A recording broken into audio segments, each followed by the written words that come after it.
Siguiendo con nuestra peregrinación por este país maravilloso, rico no solamente en arte, sino también en ejemplos de vida cristiana, en santos, hoy estamos en Florencia, una etapa de paso porque llegamos desde Turín de venerar la Sábana Santa y nos dirigimos a Asís para estar a los pies de San Francisco.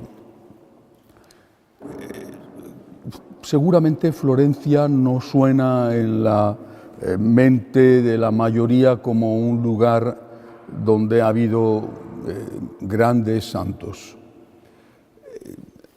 Efectivamente hay ciudades que han tenido personajes que son más conocidos, que han influido mucho más en la historia de la Iglesia. Aquí estuvo un personaje discutido, que de hecho fue quemado como hereje, un reformador, Jerónimo Savonarola, que se enfrentó con el Papa de su época, que era nada menos que el controvertido Alejandro VII español. Savonarola intentó la reforma de la Iglesia en un momento muy complicado, muy difícil, con Alejandro VII, que no era desde luego un modelo de santidad. Su reforma, la reforma que él pretende, la llevó a cabo, la intentó llevar a cabo por la fuerza. Instauró de alguna manera una política de terror, quizá era la época también y lo que pensaban en la época, y consiguió un rechazo no solamente de parte del Papa, que era acusado directamente por él, sino también de parte de los ciudadanos que se sentían amenazados por su actitud persecutoria. En esa época vivía en Florencia, en esta ciudad, vivía, por ejemplo, Maquiavelo, un personaje que inspiró a lo peor de la clase política, no solamente de su época, con su famoso libro El Príncipe. Pero a pesar de eso, de que no sea una ciudad conocida por sus santos, sí que ha habido aquí santos importantes. Quiero empezar por recordar a unos santos que están muy cercanos a nuestro corazón, los 7 santos fundadores de la Orden de los Servitas, que todavía en algunos lugares de España existen las iglesias de los servitas, aunque ya no estén llevadas por ellos. Por ejemplo, hay lugares en Andalucía donde esas iglesias aún existen.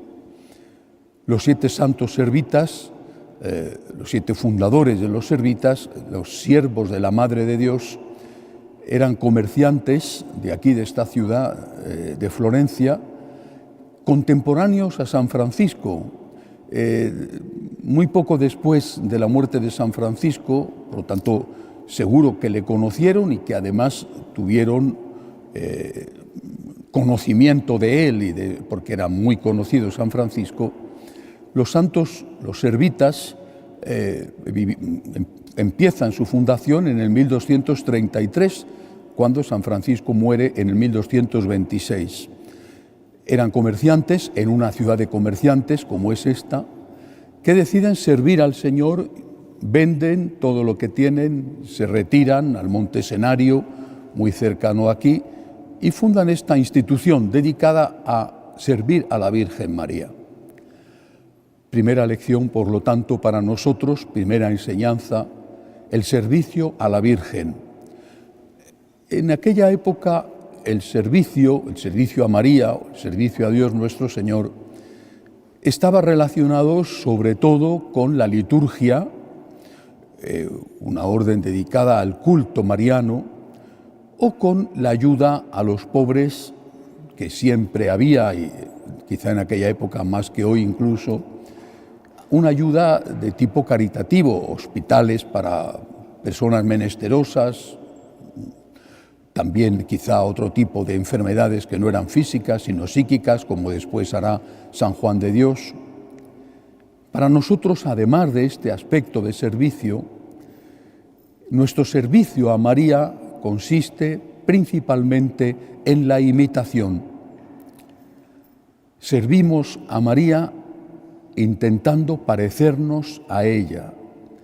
Y parecernos a María significa intentar ocupar el lugar que María ocuparía si estuviera hoy aquí en medio del mundo. ¿Qué haría la Virgen aquí y ahora? Por ejemplo, intentaría que estuviera presente Jesús. Donde dos o más están unidos en mi nombre, yo estoy presente en medio de ellos. María, que hace lo posible para que el Señor esté en medio de la comunidad. Y esto está además muy relacionado con la enseñanza de la segunda santa de Florencia, a la cual está dedicada además esta capilla, Santa María Maddalena de Pazzi, que vive unos siglos después. Nace en el 1566, una familia rica, noble, y muere a principio del siglo XVII, apenas iniciado el siglo XVII, 1605, y tiene esta monja, que es monja en contra de la voluntad de sus padres, la habían ya prometido para casarla, tiene una gran cantidad de experiencias místicas aquí en este lugar. Su cuerpo no está en este momento aquí porque las monjas carmelitas de la antigua observancia se marcharon de este monasterio por las circunstancias que fueran a principios del siglo XX, se fueron fuera de la ciudad y se llevaron su cuerpo, pero la iglesia sigue dedicada a ella y detrás de mí está el lugar donde estuvo enterrada, con esos bellísimos cuadros, donde estuvo enterrada Santa María Maddalena. Santa María Maddalena tiene sobre todo experiencias místicas acerca de la Trinidad. La Santísima Trinidad, Padre, Hijo y Espíritu Santo, que es algo que puede parecernos enormemente abstracto, pero que, sin embargo, es uno de los dogmas más concretos, más prácticos que tenemos en nuestra fe. Porque la Trinidad es uno y tres. Un solo Dios, tres personas distintas. Es decir, la Trinidad nos hace valorar la unidad y también el respeto a las legítimas diferencias. Un solo Dios, unidad. La unidad es un gran valor, pero la unidad no es uniformidad. La unidad no es pretender que el otro sea como yo. La unidad no es que el otro se despersonalice. La unidad es respetar que el otro es distinto, ver esa diferencia no como algo que atenta contra mí, sino como algo que me enriquece, siempre y cuando esa diferencia sea legítima, siempre y cuando esa diferencia no rompa la unidad. Primer punto de Santa María Maddalena de Pazzi, unido al que he dicho antes de los servitas. Imitación de María, que el Señor esté presente en medio nuestro, que el Señor esté presente en medio nuestro, eso solo es posible mediante la práctica del amor como el Señor nos ha enseñado, donde dos o más están unidos en mi nombre, yo estoy presente en medio de ellos. El Señor está presente en medio nuestro cuando nos amamos como Cristo nos enseñó. Nos amamos como Cristo nos enseñó cuando pagamos el precio de la unidad sin que eso signifique romper o suprimir las diferencias. Es un equilibrio. Es la familia, es el secreto de la vida de la familia.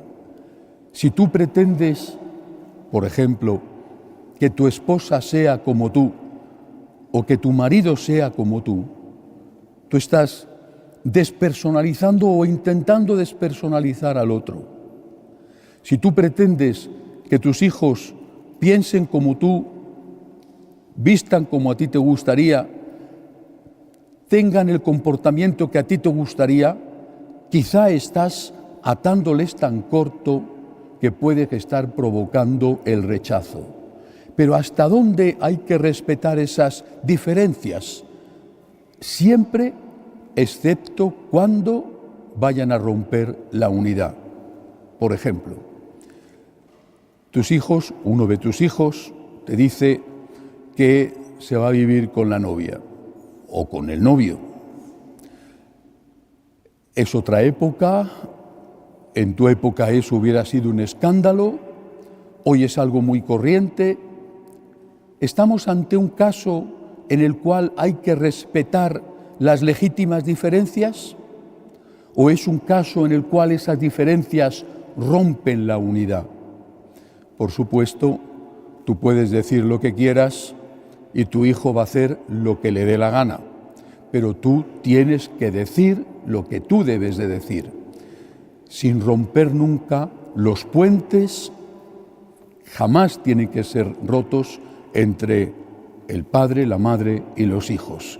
Y tienes que decirle: no estoy de acuerdo, en mi casa ciertos comportamientos no los vas a tener, lo que tú haces a mí me disgusta, no es lo que yo te he enseñado, pero sin embargo, dejándote esto claro, tú sigues siendo mi hijo, tú sigues siendo mi hija, y en la medida en que no me pidas que colabore con lo que tú estás haciendo mal, yo te digo que puedes contar conmigo. Mi casa siempre será tu casa, porque es la casa de tus padres.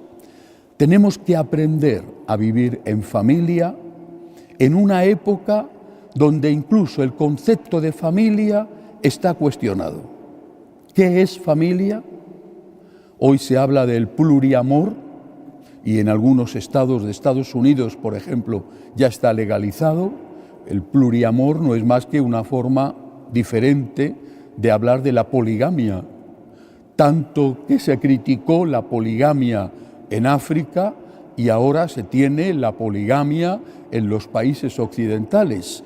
Hay una poligamia sucesiva, me divorcio y me caso con otra o con otro, al final de tu vida has estado con varias, manteniéndolas, manteniéndolos o no, y hay una poligamia coexistente donde tú, en nombre de lo que se llama el poliamor, tienes varias.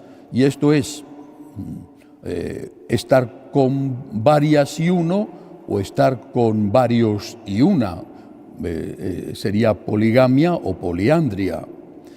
En este contexto en que estamos viviendo, donde ya no hay ninguna claridad acerca de en qué consiste ser hombre y ser mujer, donde hay un número creciente de adolescentes que no tienen claro ni siquiera cuál es su sexo, y donde muchos hablan ya de que hasta mucho más adelante pertenecerán a un género que se llama difuso, donde médicos, psicólogos, psiquiatras tienen que estar tratando lo que se llama la disforia de género. En este mundo conviene tener muy claro lo que la Iglesia nos enseña y lo que nos ha enseñado desde siempre. La familia es la unión de un hombre y una mujer. Una familia abierta a los hijos, aunque no en todos los casos esa familia recibe el don de los hijos, pero sí está abierta a los hijos. Pero una familia plural. El hijo no es como el padre, la esposa no es como el marido, los abuelos no son como los nietos. Y esto tenemos que entenderlo, aceptarlo e incluso verlo como un don. Repito, siempre y cuando no rompa la unidad. Cuando vemos la Santísima Trinidad, las meditaciones sobre la Santísima Trinidad, la unidad y el respeto a la diferencia, el Padre no quería que el Hijo se despersonalizara, ni el Padre ni el Hijo querían que el Espíritu Santo dejara de ser Él mismo. Cuando vemos eso, entendemos que la familia es un equilibrio maravilloso donde tiene que reinar el amor y donde estará siempre en juego la tentación de romper la unidad con unas diferencias excesivas o de no respetar las diferencias y transformar la unidad en disformidad, en uniformidad. Así que, primera cosa, además de nuestra meditación, primera cosa es pedir a estos santos que nos enseñan a imitar a la Virgen o a la Santísima Trinidad, que proteja a nuestras familias, que nos ayude a todos nosotros a trabajar por la unidad de la familia, a pagar el precio de la familia, a respetar todo lo que se tenga que respetar, a decir no a aquello que tengamos que decir no, pero también a decirlo, incluso aunque tengamos que decirlo abierta y francamente, a decirlo siempre con caridad. No rompáis los vínculos con vuestros hijos. Aunque no estéis de acuerdo con su comportamiento, aunque no colaboréis con ese comportamiento, son vuestros hijos. Si tenéis un hijo, una hija, con estos problemas de disforia de género, que os dice mañana yo soy gay, o yo soy lesbiana, o yo soy transexual, o yo soy lo que sea. Hay hoy ya más de 40 tipos de género reconocidos y va a más el asunto. Estad seguros, por desgracia, de que a lo largo de su vida tendrá una gran cantidad de parejas, pero padre y madre solo tendrá uno, y sois vosotros. La media de parejas que tiene un homosexual varón, menos una mujer homosexual, una lesbiana, la media de pareja está, la media está por encima de las 1000. A lo largo de su vida sexual activa, ese hombre homosexual, como media, por tanto habrá muchos que estén por debajo de la media y muchos por encima, supera los 1000. Eso os da idea de la gravedad del problema para esa persona que puede ser un hijo vuestro.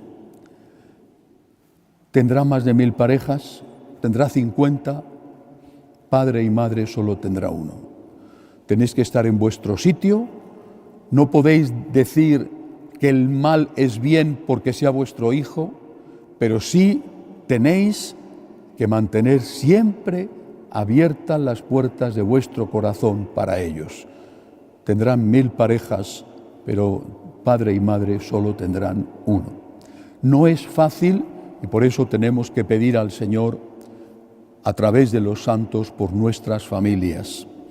Volviendo a los 7 fundadores de los Servitas, el segundo punto de la imitación de María, para nosotros, también lo fue para los Servitas, es la caridad.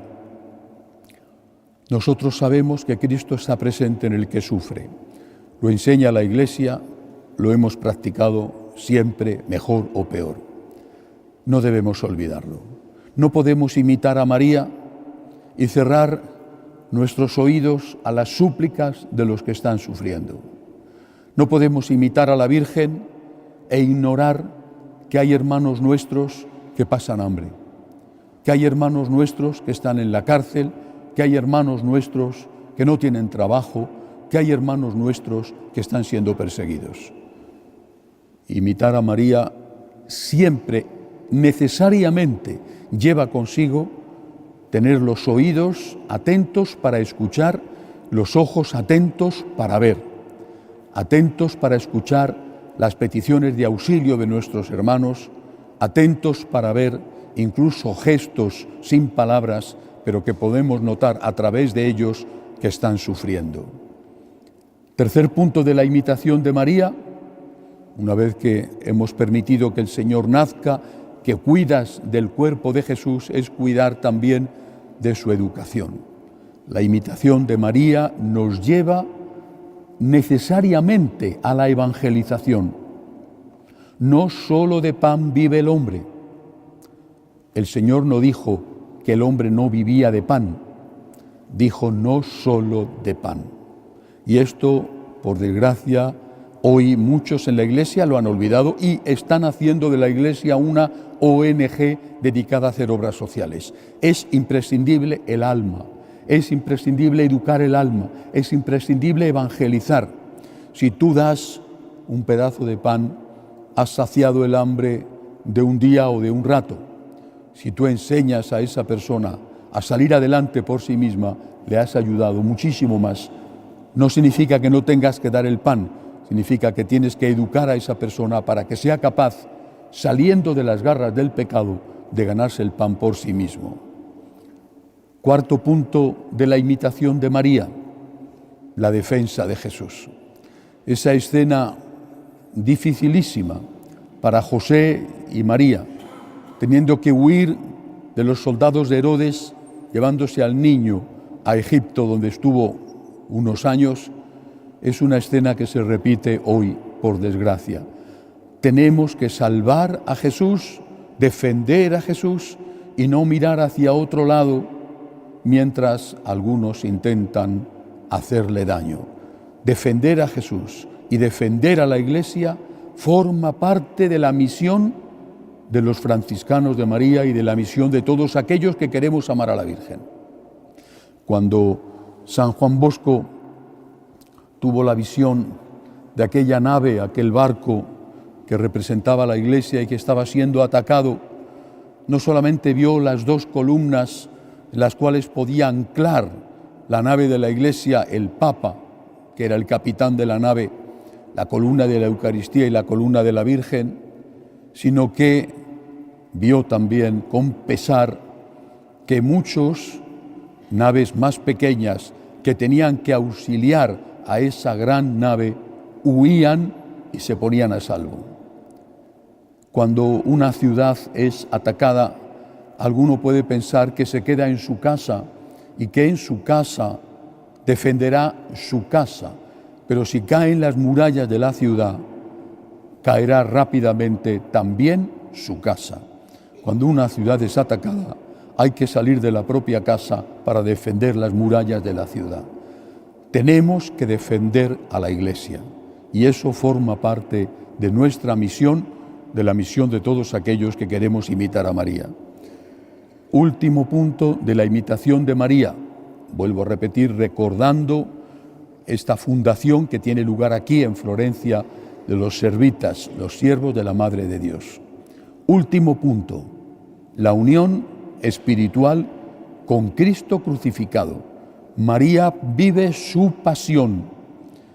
No tuvo latigazos, no la coronaron de espinas, no taladraron su cuerpo con los clavos, no fue crucificada y sin embargo ella se hubiera cambiado gustosamente por su Hijo. María sufrió su pasión, la sufrió en silencio, la sufrió sosteniendo a su Hijo incluso cuando su Hijo se sentía abandonado por el Padre, la sufrió y se identificó. Cuando Jesús grita, Dios mío, ¿por qué me has abandonado?, María seguramente dice en silencio, ¿por qué le has abandonado? Y cuando Jesús dice, en tus manos encomiendo mi espíritu, María, la hija del Padre, la esposa del Espíritu Santo, la madre del Hijo, dice también, en tus manos encomiendo su espíritu. Cuando tú estás llevando tu cruz de cada día, si te unes a Jesús, si en esa cruz tú eres capaz de identificarte con Cristo y de decirle, estoy dispuesto a estar así toda la vida, con tal de estar contigo, tú estás entonces imitando a María. Estoy dispuesto a estar así con tal de estar contigo, porque eso fue lo que dijo la Virgen. Estoy dispuesto a estar aquí al pie de la cruz. Estoy dispuesta a estar aquí al pie de la cruz. Y me podía haber ahorrado este espectáculo que me tritura. Estoy dispuesta a estar aquí al pie de la cruz sufriendo con tal de estar contigo, con tal de poderte auxiliar en este momento en que me necesitas. Cuando llega la cruz, no salgas corriendo. Cuando llega la cruz, lo que hay que hacer es pedir fuerzas para llevar esa cruz y no darle la espalda a Jesús diciéndole, no te conozco. Dos santos 7 santos y una santa en esta ciudad de Florencia, poco conocida por sus santos. Pero cerca de aquí, no cerca en su nacimiento, sí cerca en su muerte, recientemente, porque es bastante reciente, ha tenido lugar un acontecimiento maravilloso. En 1991 nació en Londres, hijo de una familia italiana. En ese momento el padre trabajaba en el mundo de la banca y estaba destinado trabajando en Londres. El muchacho, un muchacho más, hijo de italianos emigrantes de clase muy alta, el padre, el abuelo del muchacho, era uno de los hombres ricos de Italia, pero nace en Londres y nadie podía imaginar lo que iba a ser ese jovencito. 1991, reciente. Año 2006, ese joven, en ese momento tenía 15 años, enferma de leucemia, nadie sabe cómo es posible, se siente mal, le llevan al hospital en una ciudad cercana a esta ciudad de Florencia, Monza, le llevan al hospital. Cuando entra en el hospital le dice a su mamá: de aquí no voy a salir. A los 3 días murió, una leucemia fulminante. Estoy hablando de Carlos Acutis, que en este momento ya es beato y que es una de las joyas de la Iglesia en este siglo XXI, porque muere en el año 2006 con 15 años. Lo vamos a ver en Asís, si Dios quiere, mañana. Es impresionante. Estoy seguro de que para todos contemplarle en su tumba, porque se le puede ver, para todos va a ser sobrecogedor. Pero lo sobrecogedor no es el aspecto físico que tiene, que te impresiona y te impacta. Es que este niño, desde los 7 años que hace la primera comunión, va a misa cada día. Este niño dice desde el principio que para él la Eucaristía es la autopista hacia el cielo. Y este niño se enamora de tal forma de la Virgen María que dice que era la mujer de su vida. Este niño, que muere fulminantemente en 3 días, es hoy una de las personas más atractivas que tiene la Iglesia y que además es un gran intercesor ante Dios y está haciendo el Señor a través de él, por medio de él, grandes milagros. Carlos Acutis era un hombre, un joven de nuestra época, aficionado a la informática, puso en marcha una página web para dar a conocer los milagros eucarísticos, estaba apasionado por la Eucaristía. Repito, mañana le veremos, pero ya hoy quiero deciros que mañana tendré que hablar de San Francisco y no de él.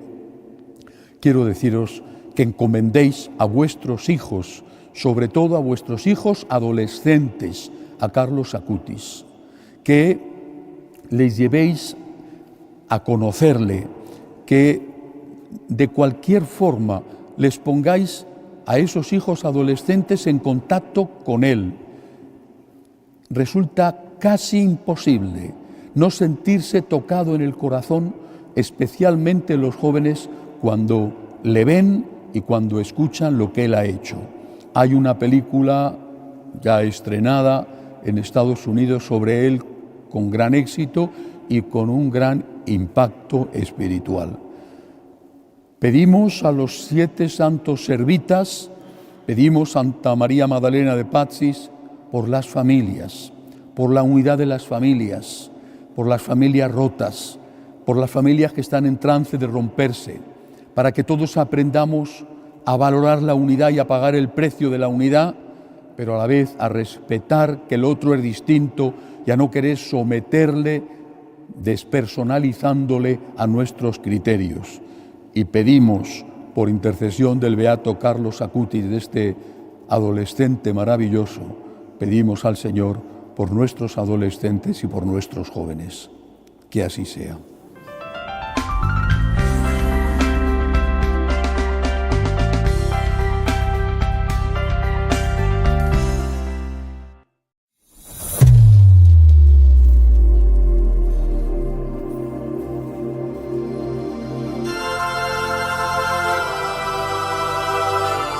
Estamos en esta maravillosa basílica, Santa María in Trastevere.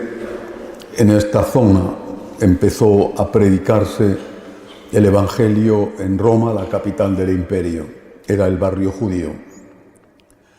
Y hoy, segundo domingo del tiempo ordinario, la palabra de Dios nos muestra el milagro de nuestro Señor en Caná de Galilea, realizado por Jesús, pero a instancias de su madre. Ella, la Santísima Virgen, le dice a los empleados, al mayordomo, a los criados: haced lo que Él os diga. Y la Virgen siempre nos manda esto: haz lo que te pide Jesús. Es bueno para ti. Haz lo que te pide Jesús. Haz lo que Él te dice. Es bueno para ti. No significa que te vaya a ser fácil, pero es bueno para ti. Lo que Él te pide, que tú sabes que te pide, aunque te cueste, hazlo. Es bueno para ti. Sabemos que nuestro Señor se resistió en un primer momento. Le dijo a la Virgen: mujer, no ha llegado mi hora, pero resulta imposible negarse a algo que la Virgen pida. Ni Jesús lo hizo, ni lo intentó. Obedeció a su madre. Pero si, imaginando un poco, pudiéramos escuchar a Jesús hablar de la Virgen, ella dice: haced lo que Él os diga. Si pudiéramos escuchar a Jesús hablar de la Virgen, quizá diría: haced lo que ella hace o lo que ella ha hecho.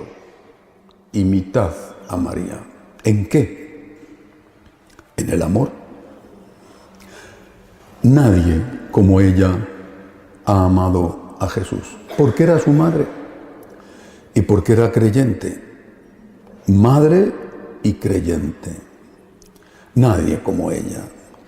Por eso, si ella nos dice: obedece a mi hijo por tu bien, aunque te cueste, no le niegues lo que te pide. Jesús nos dice: imita a mi madre. Esa imitación de María forma parte del misterio de la imitación de Cristo, porque ella nos manda a Jesús y al hacerlo nos está indicando cuál es el camino de cómo imitar del mejor modo a Jesús, y es imitando a quien más le amó. Pero hoy quisiera fijarme, estamos ya casi acabando nuestra peregrinación, quisiera fijarme en el tema que marca este año santo, este año jubilar: la esperanza. ¿Cómo vivió la Santísima Virgen la esperanza, la virtud de la esperanza? En Andalucía, que es la tierra de María Santísima, tienen una gran veneración a las imágenes de la Virgen del Viernes Santo. También allí, en algunos sitios, dicen que es la Dolorosa, pero sobre todo la llaman la Virgen de la Esperanza. Si alguna vez tienen ocasión de ir a Sevilla, no dejen de visitar Triana, la Esperanza de Triana, o el barrio donde está la iglesia de la Macarena. Dos imágenes, a cual más hermosísima. A esta Virgen de los Dolores le llaman la Virgen de la Esperanza. Está en el Viernes Santo. Su hijo está muerto y ella es la Virgen de la Esperanza. ¿Cómo vivió María la virtud de la esperanza? La esperanza es siempre, como virtud, creer que unas promesas que alguien ha hecho, ese alguien las va a cumplir. Esta es la virtud de la esperanza. Puedes tener esperanza en una persona, te ha prometido, por ejemplo, que va a ser fiel en el matrimonio. Puedes tener esperanza en que tu empresa te va a pagar tu salario a fin de mes. Pero en el caso de Dios hay unas promesas concretas que Él ha hecho. Primera promesa: nunca va a abandonar a la Iglesia. Las puertas del infierno no prevalecerán. Primera promesa. ¿Cómo la vivió la Virgen? Pongámonos en su piel, en su corazón. Al pie de la cruz, su hijo muriendo, torturado, una llaga viva, la espalda descarnada por los latigazos. Los médicos dicen que se le veía la columna vertebral. Ella ha visto a su hijo así.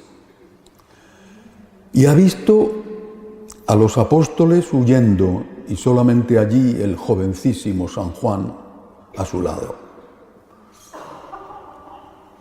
¿Podía ella tener motivos humanos de esperanza en que la obra de su hijo, la Iglesia, no iba a morir con él? Y sin embargo esperó contra toda esperanza. Esta primera promesa se cumplió. Hoy, fíjense, somos 1.400 millones los católicos, más de 2.000 millones el conjunto de los cristianos. Pero en aquella tarde del Viernes Santo nadie hubiera apostado lo más mínimo a favor de que esa Iglesia iba a sobrevivir. Ella esperó, confió en Dios. Y creo que eso es lo que nosotros también tenemos que hacer ahora en este momento oscuro y difícil de la historia de la Iglesia. Y tenéis que hacerlo vosotros cuando vuestros hijos ya no van a misa, cuando viven de espaldas a la fe que les habéis transmitido. Tenéis que esperar. Tenéis que confiar en que lo que habéis sembrado no ha sido en vano, como María. Si San Ambrosio le dijo a Santa Mónica sobre San Agustín que no se podía perder un hijo de tantas lágrimas, tenéis que esperar, como María, en que no se va a perder un hijo de tantas oraciones y de tantas lágrimas. Las puertas del infierno no prevalecerán, no solo sobre la Iglesia, sino también sobre aquellos que son hijos de la Iglesia porque están bautizados.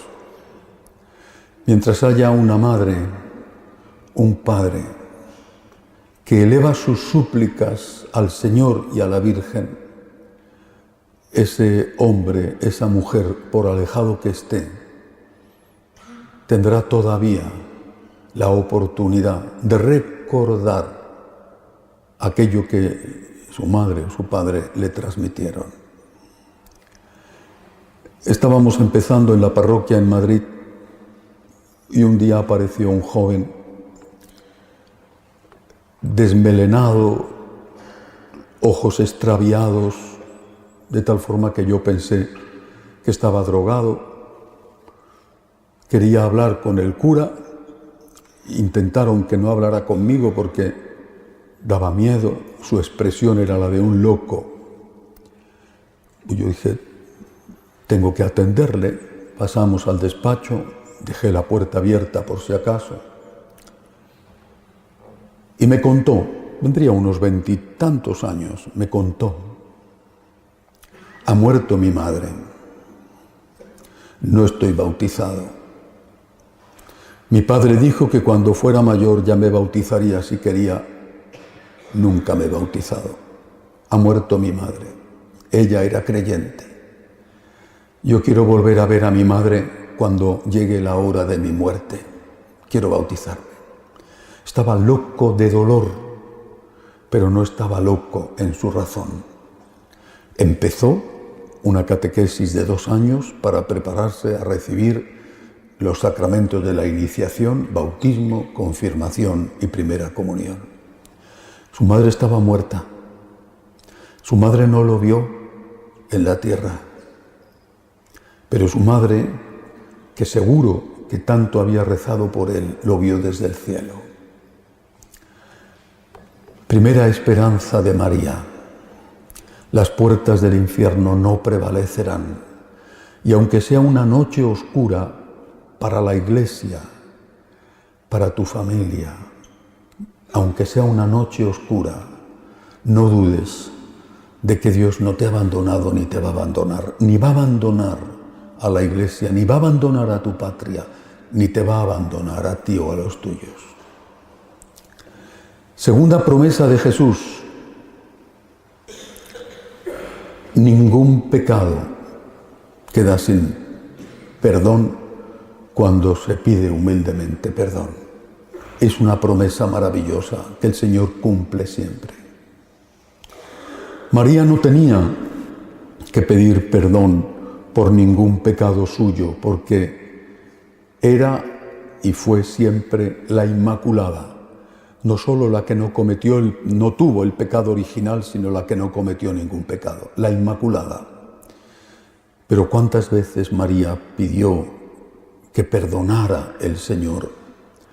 Por ejemplo, a sus dos queridos apóstoles, Santiago y Juan, que eran tan ambiciosos y también tan violentos.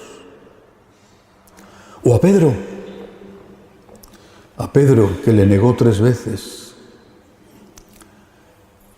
Dicen que si Judas, cuando intenta devolver las 30 monedas para que liberen a Cristo arrepentido por lo que había hecho, por haberle vendido, cuando intenta, sin éxito, que liberen a Cristo devolviendo el dinero,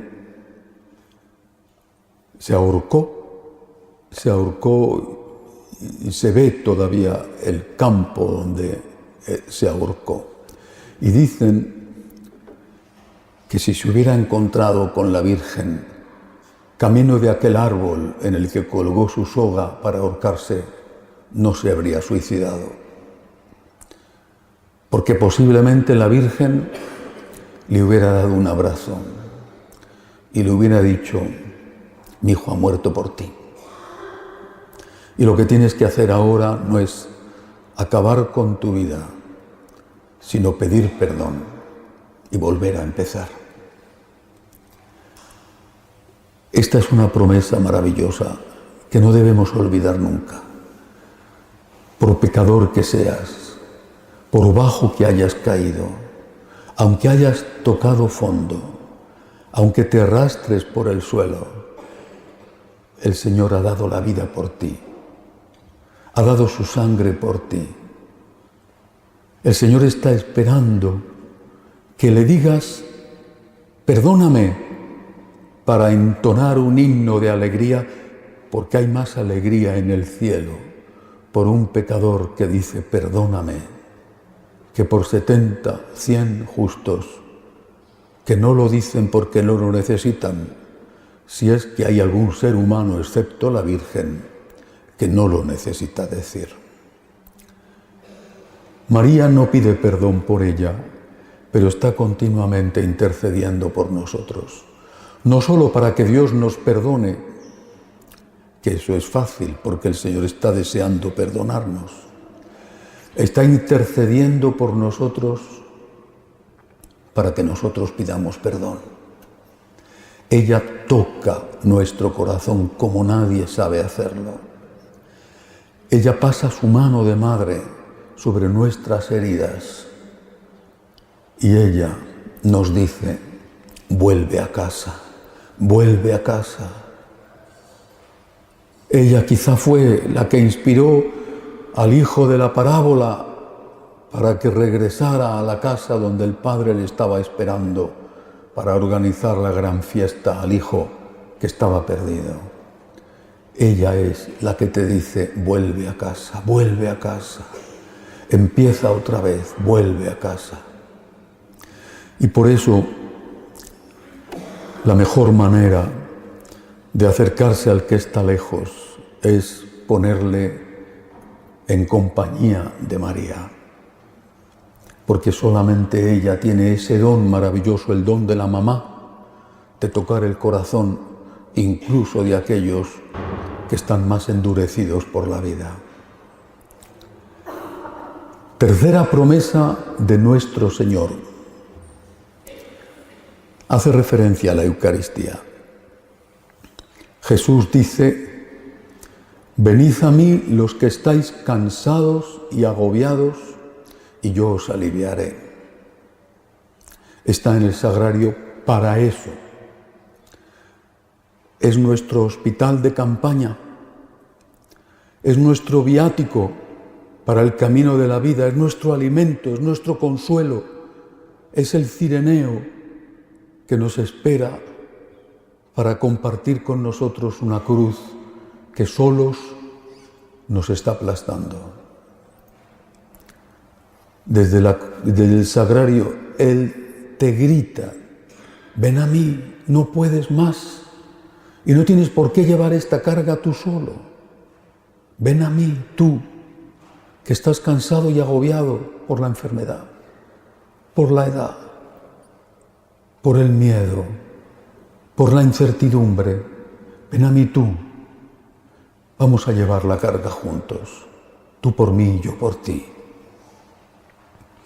Y la Virgen María, la que le dio su carne al Verbo para que se hiciera carne, la que se convirtió en el primer sagrario de la historia, la que hizo la primera procesión del Corpus desde Nazaret a Belén, a Incaren, llevando a su hijo.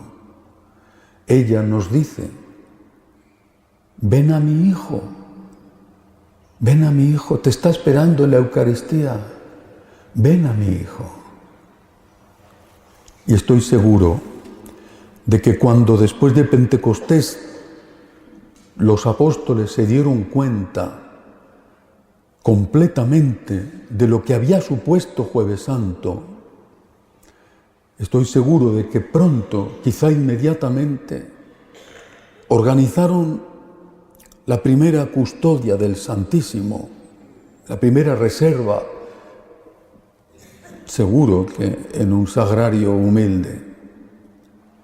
Y allí iba la Virgen, aquel lugar quizá en la casa de Juan donde ella vivía, o cuando se la llevó a Éfeso, en aquel lugar donde estuvo refugiada mientras arreciaba la persecución en Jerusalén. Y allí ella iba para buscar también ella el consuelo que Jesús había prometido. Y allí, en el sagrario, no solo nos espera Él, sino que nos espera también ella. Ella que fue el primer sagrario, ella que le dio la primera carne al Verbo, ella nos espera allí. Y desde allí Jesús cumple su promesa: ven a mí, ven a mí. No tienes por qué llevar esta carga solo, te va a romper la espalda, ven a mí. Y allí ella te está esperando también, rezando contigo junto al sagrario, para ayudarte ella también a llevar la carga. La última promesa de las 4 que hizo el Señor y que constituyen el motivo de nuestra esperanza: hay vida eterna. Hay vida eterna. El Señor lo dijo: resucitaré al tercer día. No le creyeron, pero la Virgen sí le creyó. Estaba al pie de la cruz el Viernes Santo, pero no estaba en la mañana del domingo en el sepulcro vacío. ¿Por qué? ¿Estaba cansada? No hubiera habido nadie capaz de pararla y de evitar que fuera ella, con Magdalena, con las otras, a terminar la sepultura de Jesús que se había hecho a toda prisa. ¿Por qué no fue? Porque no estaba Jesús allí y ella lo sabía. Siempre pensé que la primera aparición en el alba del sábado, en el alba del domingo, había tenido lugar antes de la aparición a Magdalena y que había sido la Virgen. Y me alegró mucho cuando en una ocasión San Juan Pablo II dijo algo parecido. Por supuesto que esto no es un dogma de fe, es una pura intuición del corazón. En cualquier caso, la Virgen sabía, porque se lo decía su corazón de madre, que su hijo estaba vivo, que había resucitado. Mantuvo la fe durante todo el sábado santo, larguísimo sábado santo. Mantuvo la fe en la promesa de su hijo, resucitaré. Y después tuvo el gozo de encontrarse con su hijo resucitado sin haber dudado un instante de esa promesa. Porque los apóstoles ya no creían que eso fuera a ocurrir. Y ni siquiera Magdalena creía que la resurrección iba a suceder. Ve al propio Cristo y le confunde con el jardinero y le pregunta: ¿dónde os lo habéis llevado? Solo María mantiene la fe. ¿Os imagináis cómo fue el encuentro de la madre con el hijo resucitado? He creído, y ahora estás aquí. No fue como el encuentro de Magdalena o de Juan o de Pedro, porque ellos no habían creído. Aquel fue un encuentro gozoso, pero también sorprendente. No habían creído. El más sorprendido fue, sin duda, el apóstol Tomás, que exigió meter sus dedos en el agujero de los clavos. No fue así para María. Ella había creído. Y ahora imaginaos que llega la hora de nuestra muerte, que llegará, y que nos encontramos cara a cara con Dios, con Jesús, con la Virgen, con nuestros padres. Y si nosotros en ese momento tenemos que decir: ¡qué sorpresa!, será señal de que no hemos creído.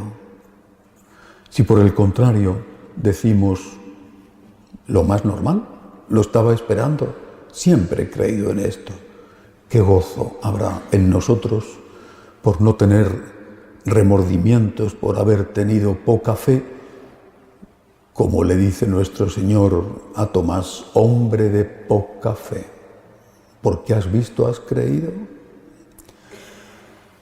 Por eso Jesús nos dice: haz como mi madre. Ella nos dice: obedece a mi hijo, haz lo que él te pida, aunque te cueste. No vas a ser feliz de otra manera, no vas a tener paz de otra manera. Obedece a mi hijo. Y Jesús nos dice: imita a mi madre, haz como mi madre. Confía en que no te abandono ni abandono a los tuyos. Confía en que tus pecados serán perdonados cada vez que pidas perdón. Confía y acude en busca de mi ayuda y mi consuelo al sagrario donde está ella, el primer sagrario, esperándote conmigo. Y confía en que hay vida eterna, en que te estoy esperando, en que te daré el abrazo que llevas necesitando y que solo en parte, como una prenda, has recibido en la Eucaristía. Confía, ten esperanza, como María. Que así sea.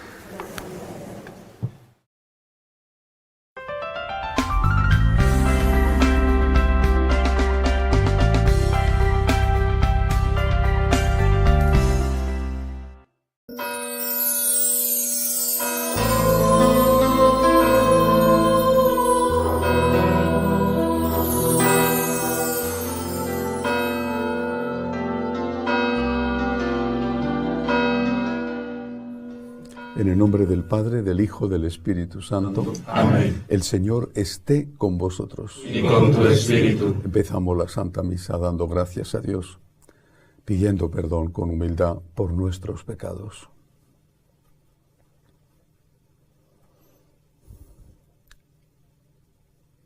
Yo confieso ante Dios Todopoderoso y ante vosotros, hermanos, que he pecado mucho de pensamiento, palabra, obra y omisión, por mi culpa, por mi gran culpa. Por eso ruego a Santa María siempre Virgen, a los ángeles y a los santos, y a vosotros, hermanos, que intercedáis por mí ante Dios nuestro Señor. Dios Todopoderoso tenga misericordia de nosotros, perdone nuestros pecados y nos lleve a la vida eterna. Amén. Señor, ten piedad. Señor, ten piedad. Cristo, ten piedad. Cristo, ten piedad. Señor, ten piedad. Señor, ten piedad. Oremos.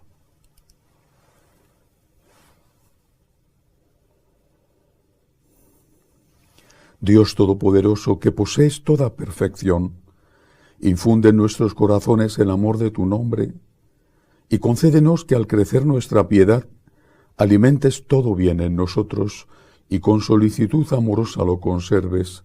Por nuestro Señor Jesucristo, tu Hijo, que vive y reina contigo en la unidad del Espíritu Santo y es Dios por los siglos de los siglos. Amén.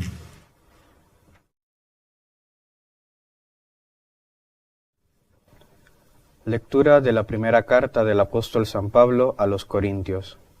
Hermanos, no pude hablaros como a espirituales, sino como a carnales, como a niños en Cristo. Por eso, en vez de alimento sólido, os di a beber leche, pues todavía no estabais para más, aunque tampoco lo estáis ahora, pues seguís siendo carnales. En efecto, mientras haya entre vosotros envidias y contiendas, ¿no es que seguís siendo carnales y que os comportáis al modo humano? Pues si uno dice, yo soy de Pablo, y otro, yo de Apolo, ¿no os comportáis al modo humano? En definitiva, ¿qué es Apolo y qué es Pablo? Servidores a través de los cuales accedisteis a la fe, y cada uno de ellos, como el Señor le dio a entender. Yo planté, Apolo regó, pero fue Dios quien hizo crecer. De modo que ni el que planta es nada, ni tampoco el que riega, sino Dios que hace crecer. El que planta y el que riega son una misma cosa, si bien cada uno recibirá el salario según lo que haya trabajado. Nosotros somos colaboradores de Dios, y vosotros campo de Dios, edificio de Dios. Palabra de Dios. Te alabamos, Señor. Dichoso el pueblo que Dios se escogió como heredad. Dichoso el pueblo que Dios escogió como heredad. Dichosa la nación cuyo Dios es el Señor, el pueblo que Él se escogió como heredad. El Señor mira desde el cielo, se fija en todos los hombres. Dichoso el pueblo que Dios escogió como heredad. Desde su morada observa a todos los habitantes de la tierra. Él modeló cada corazón y comprende todas sus acciones. Dichoso el pueblo que Dios escogió como heredad. Nosotros aguardamos al Señor, Él es nuestro auxilio y escudo. Con Él se alegra nuestro corazón, en su santo nombre confiamos. Dichoso el pueblo que el Señor se escogió como heredad. Aleluya, aleluya, aleluya. Aleluya, aleluya, aleluya. El Señor me ha enviado a evangelizar a los pobres, a proclamar a los cautivos la libertad. Aleluya, aleluya, aleluya.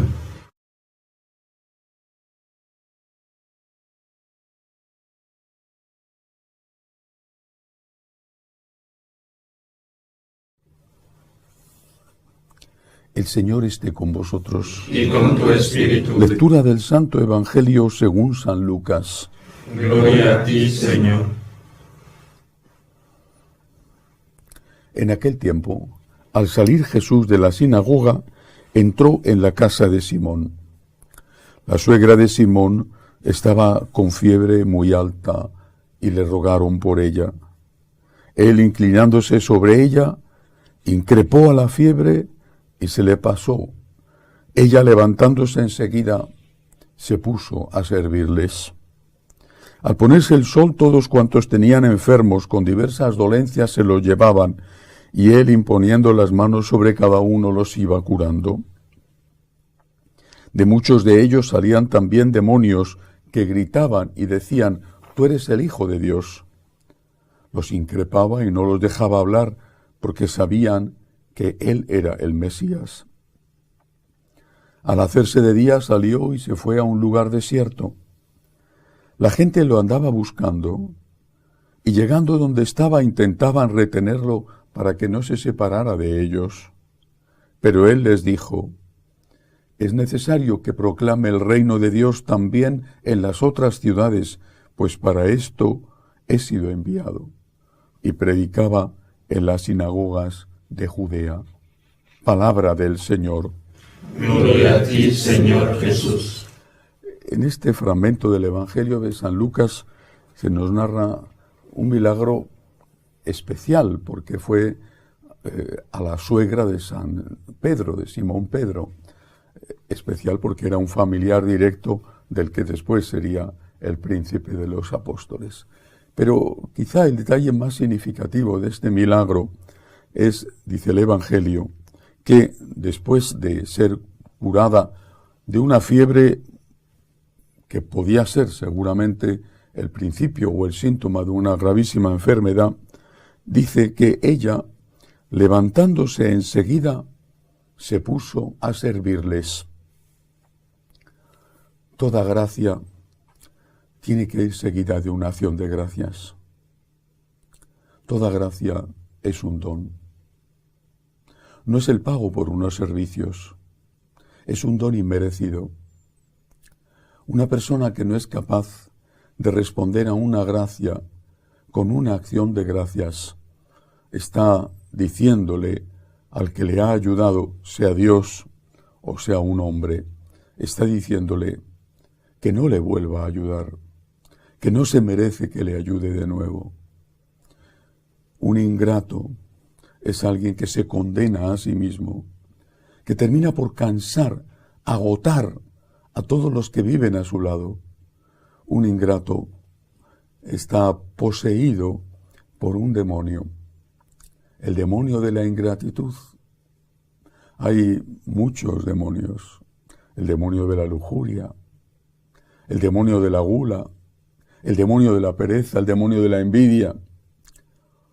Hay un demonio particular, terrible, que quizá es aún más malo porque no nos damos cuenta de que podemos estar poseídos por él, el demonio de la ingratitud.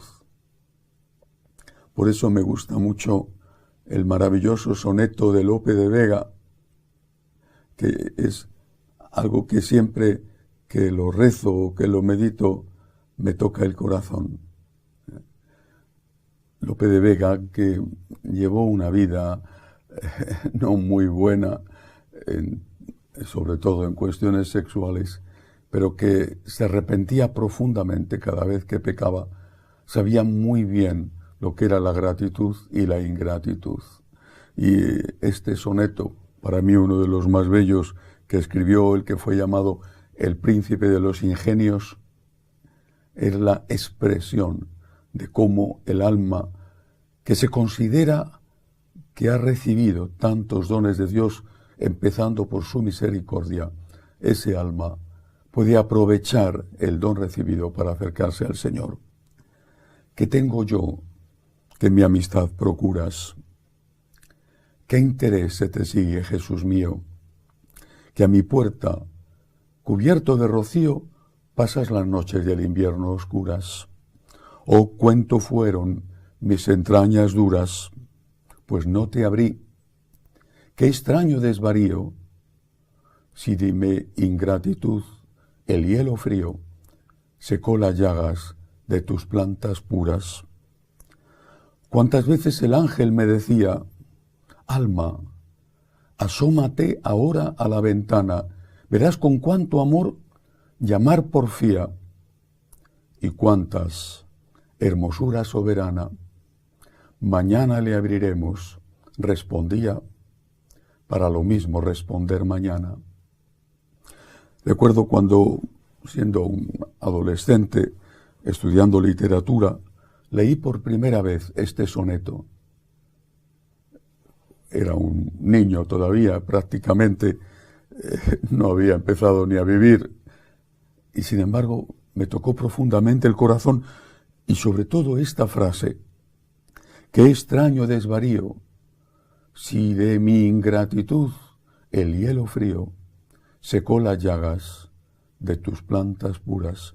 Y luego, con la que termina el soneto: mañana le abriremos, respondía, para lo mismo responder mañana.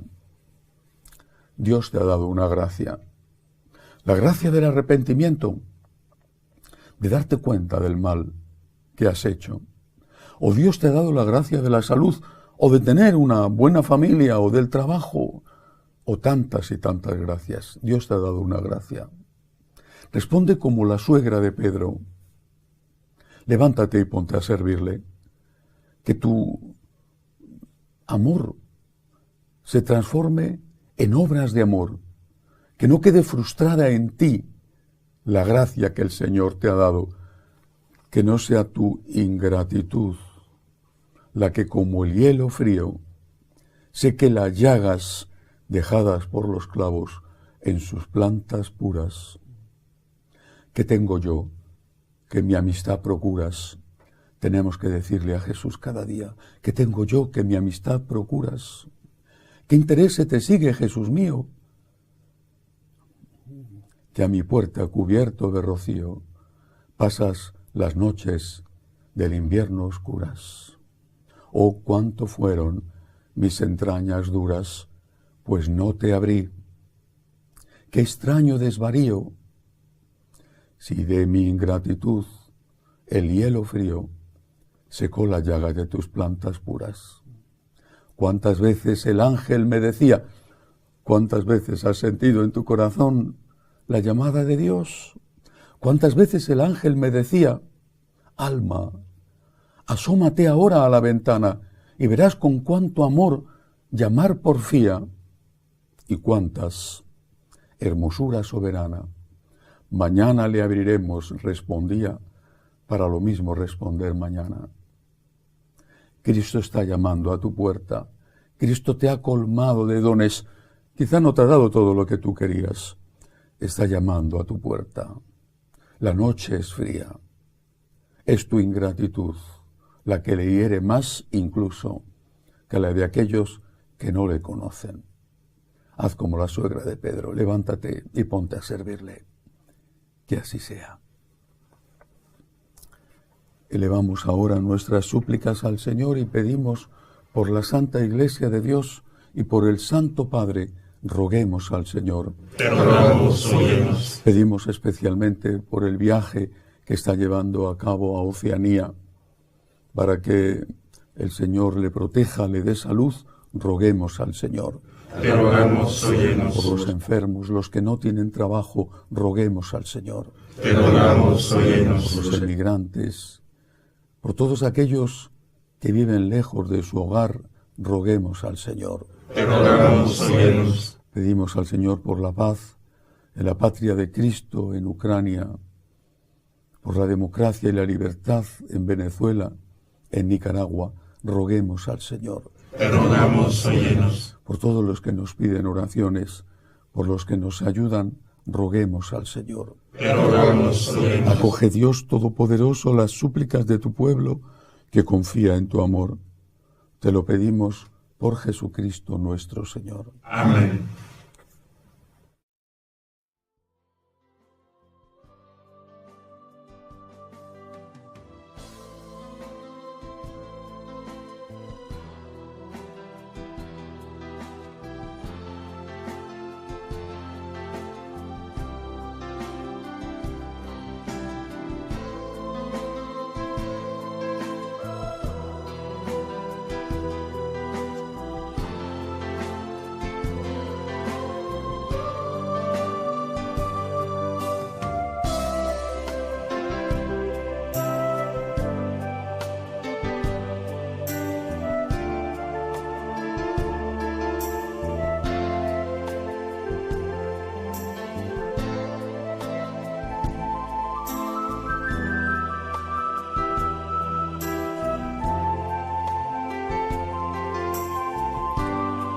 Bendito seas, Señor, por este pan, fruto de la tierra y del trabajo del hombre, que recibimos de tu generosidad y ahora te presentamos.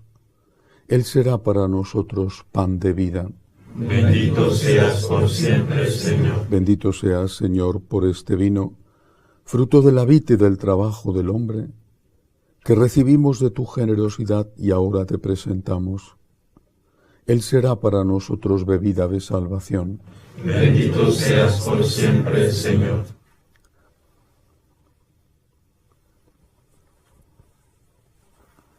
Orad para que este sacrificio mío y vuestro sea agradable a Dios Padre Todopoderoso. El Señor reciba de tus manos este sacrificio para alabanza y gloria de su nombre, para nuestro bien y de toda su santa Iglesia. Señor, que esta ofrenda santa nos alcance siempre tu bendición salvadora, para que perfeccione con tu poder lo que se realiza en el sacramento. Por Jesucristo nuestro Señor. Amén. El Señor esté con vosotros. Y con tu espíritu. Levantemos el corazón. Lo tenemos levantado hacia el Señor. Demos gracias al Señor nuestro Dios. Es justo y necesario. En verdad es justo y necesario.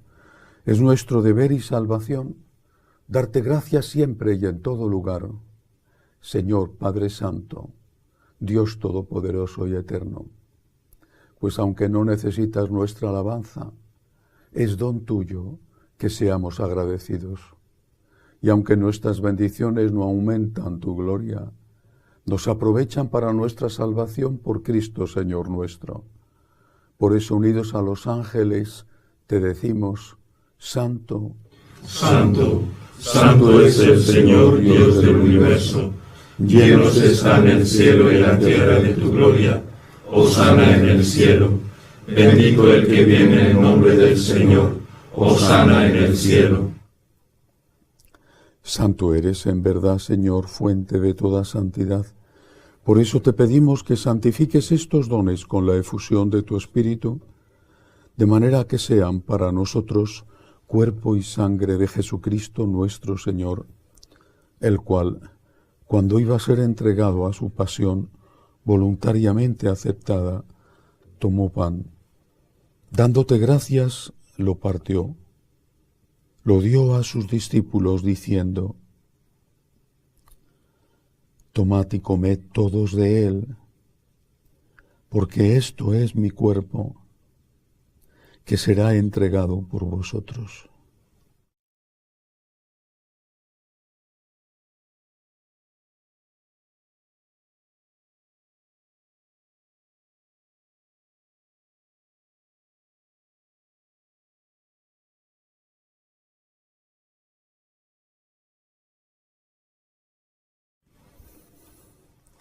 Del mismo modo, acabada la cena, tomó el cáliz. Dándote gracias de nuevo, lo pasó a sus discípulos, diciendo: Tomad y bebed todos de él, porque este es el cáliz de mi sangre. Sangre de la alianza nueva y eterna, que será derramada por vosotros y por muchos para el perdón de los pecados. Haced esto en conmemoración mía.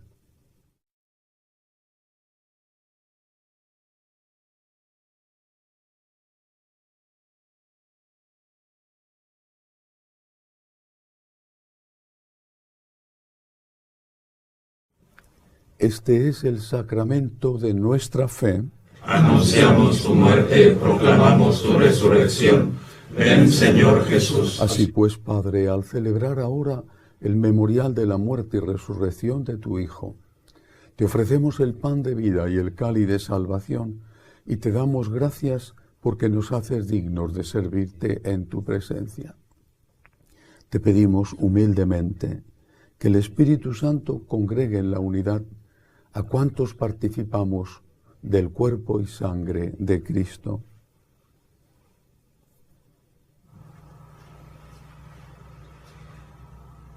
Acuérdate, Señor, de tu Iglesia extendida por toda la tierra, y con el Papa Francisco, y con nuestro obispo Agustín, y a todos los pastores que cuidan de tu pueblo, llévala a su perfección por la caridad. Acuérdate también de nuestros hermanos que durmieron en la esperanza de la resurrección, María Isabel, y de todos los que han muerto en tu misericordia, admítelos a contemplar la luz de tu rostro. Ten misericordia de todos nosotros, y así con María, la Virgen Madre de Dios, su esposo San José, los apóstoles y cuantos vivieron en su amistad, a través de los tiempos merezcamos por tu Hijo Jesucristo compartir la vida eterna y cantar tus alabanzas. Por Cristo, con Él y en Él, a ti Dios Padre Omnipotente, en la unidad del Espíritu Santo, todo honor y toda gloria por los siglos de los siglos. Amén. Llenos de agradecimiento al Dios de la misericordia y pidiéndole ayuda para que nuestro agradecimiento se transforme en obras de agradecimiento, le decimos: Padre nuestro que estás en el cielo, Santificado sea tu nombre, venga a nosotros tu reino, hágase tu voluntad en la tierra como en el cielo. Danos hoy nuestro pan de cada día, perdona nuestras ofensas, como también nosotros perdonamos a los que nos ofenden. No nos dejes caer en la tentación y líbranos del mal. líbranos, Señor, de todos los males. Concédenos la paz en nuestros días, para que, ayudados por tu misericordia, vivamos siempre libres de pecado y protegidos de toda perturbación, mientras esperamos la gloriosa venida de nuestro Salvador Jesucristo. Tuyo es el reino, tuyo el poder y la gloria por siempre, Señor. Señor Jesucristo, que dijiste a tus apóstoles: la paz os dejo, mi paz os doy. No tengas en cuenta nuestros pecados, sino la fe de tu Iglesia. Conforme a tu palabra, concédele la paz y la unidad. Tú que vives y reinas por los siglos de los siglos. Amén. La paz del Señor esté siempre con vosotros. Y con tu espíritu. Daos fraternalmente la paz. La paz contigo. La paz contigo. Cordero de Dios, Que quitas el pecado del mundo, ten piedad de nosotros. Cordero de Dios, que quitas el pecado del mundo, ten piedad de nosotros. Cordero de Dios, que quitas el pecado del mundo, danos la paz.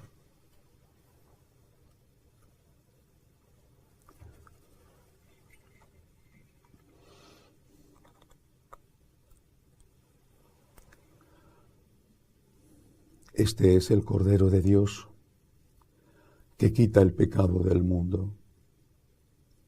Dichosos los llamados a esta cena. Señor, no soy digno de que entres en mi casa, pero una palabra tuya bastará para sanarme.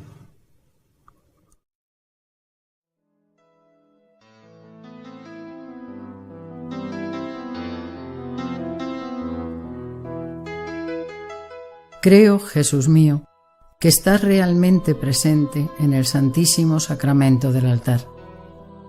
Te amo sobre todas las cosas y deseo recibirte dentro de mi alma, pero como ahora no puedo comulgar, ven al menos espiritualmente a mi corazón.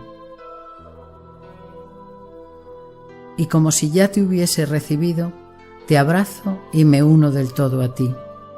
Señor, no permitas que me aparte de ti. Amén.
Oremos.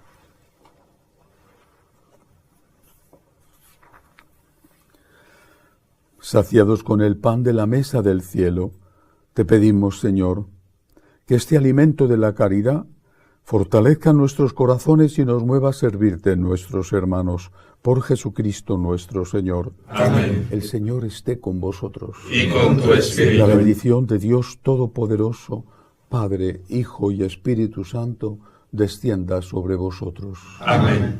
Podéis ir en paz. Demos gracias a Dios. Dios te salve, Reina y Madre de misericordia, vida, dulzura y esperanza nuestra.